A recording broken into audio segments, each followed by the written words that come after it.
এক হাতে কৃষির লাঙল আর অন্য হাতে সমাজ সেবার ভার। প্রসেনজিৎ সিংহ, যিনি লাঙল ধরেন, খেলার মাঠ মাতান, আবার মানুষের চোখের জলও মোছেন।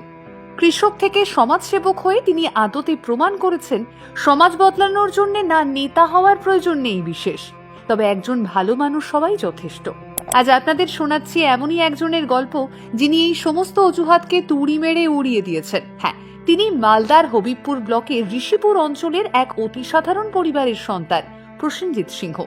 পেশায় তিনি একজন কৃষকের ছেলে। বাবা অজিত সিংহ রোদে পুড়ে ঘাম ঝরিয়ে ফসল ফলায়। মা রীতা সিংহ সাধারণ গৃহবধূ। অভাব আর দারিদ্রতা যাদের নিত্যসঙ্গী, সেই ঘর থেকে উঠে আসা এক অসাধারণ মানবিক সত্তা। প্রসেনজিৎ বাবু শুধুই কৃষকের ছেলেই নন, তিনি মালদা জেলার খো-খো সংস্থার একজন দক্ষ কোচও। খেলার মাঠে তিনি যেমন কৌশলে প্রতিপক্ষকে হারান, বাস্তব জীবনে তিনি তেমনি দারিদ্র্য আর অসহায়ত্বের বিরুদ্ধে লড়াইটা করছেন প্রতিনিয়ত। না, শুরুটা একেবারেই সহজ ছিল না। করোনা মহামারীর সেই ভয়াল দিনগুলোতে যখন মানুষ মানুষের থেকে দূরে সরে যাচ্ছিল ক্রমশ, তখন প্রসেনজিৎ এবং তার বন্ধুরা মিলেই তৈরি করেন NGO always smile. Bikram Das, Bikram Sarkar, Sanatan Singha, Suman সিংহ, টিনার সিংহ, লাবণী শীল এবং বাচ্চু মুন্ডার সেই ডাক, আয় আমাদের সঙ্গে সমাজের জন্য কাজ কর, তাই বদলে দেয় প্রসেনজিতের জীবনের দর্শন। আজ মালদা থেকে শুরু করে দূর দূরান্তের মানুষ যখনই রক্তের সংকটে পড়ে, তখনই মনে পড়ে প্রসেনজিতের কথা। প্রতিদিন প্রায় 5 থেকে 6 জন মুমূর্ষ রোগীর জন্য রক্তের ব্যবস্থা করা কোনো সাধারণ কাজ নয়।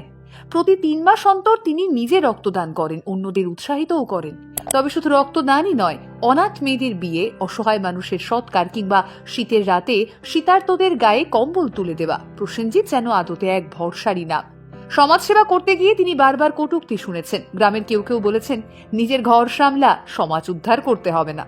কিন্তু প্রসেনজিৎ থেমে থাকেননি। অনুপ্রেরণা পেয়েছেন হাই স্কুল শিক্ষিকা বনানী দাস, জ্যোতির্ময় সাহা এবং সমাজসেবী খুশির ভান্ডার বাপ্পা সরকারের মতো মানুষদের থেকেও।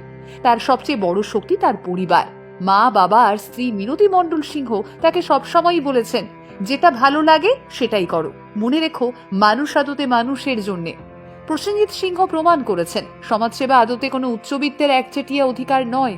একজন কৃষকের ছেলে হয়েও সমাজ বদলানোর কারিগর হতেই পারেন তিনি, যদি কিনা তার মনে থাকে ভালোবাসা আর কাঁধে দায়িত্ববোধ। আজ তিনি শুধু একজন খো-খো কোচ নন, তিনি অসহায় মানুষদের জীবনের কোচ, যিনি তাদের ঘুরে দাঁড়াতে শেখান। আপনি কে, আপনার পকেটে কত টাকা আছে, সেটা ইতিহাস মনে রাখবে না। ইতিহাস মনে রাখবে আপনি অন্য একজনের চোখের জল মুছতে নিজের হাতটা বাড়িয়েছিলেন কিনা। তাই পারলে নিজের অবস্থান থেকেই ছোট ছোট করে কাজ শুরু করুন না। মনে রাখবেন, বিন্দু বিন্দুতেই একদিন সিন্ধু হবে। মানুষ তো মানুষেরই জন্যে। এই মন্ত্রই হোক না আমার আপনার চলার পথের শক্তি। দ্য কোব আনটোল্ড। প্রতিদিন মোটিভেশনাল এবং হিস্টোরিক্যাল বিভিন্ন ভিডিও দেখার জন্য অবশ্যই চোখ রাখুন আমাদের পেজে। দ্য কোব আনটোল্ড বলে আমার আপনার মতো সাধারণ মানুষদের কথা, আর তাই সাধারণদের অসাধারণ গল্প শুনতে অবশ্যই আমাদের পেজে চোখ রাখতেই হবে আপনাকে।